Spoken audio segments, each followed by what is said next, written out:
সাকিবের ব্যাট বিক্রি হলো 20 লক্ষ টাকা।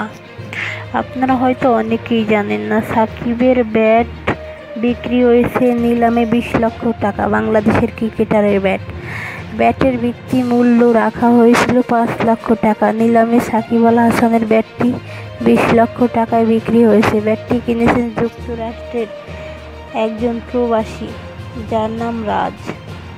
এই ব্যাটটি দিয়েই সাকিব 2019-এ ক্রিকেট বিশ্বকাপ খেলেন। এই ব্যাট দিয়ে তার সর্বমোট রান সংগ্রহ 1500। এই অর্থের পুরোটাই যাবে সাকিব আল হাসান ফাউন্ডেশনে।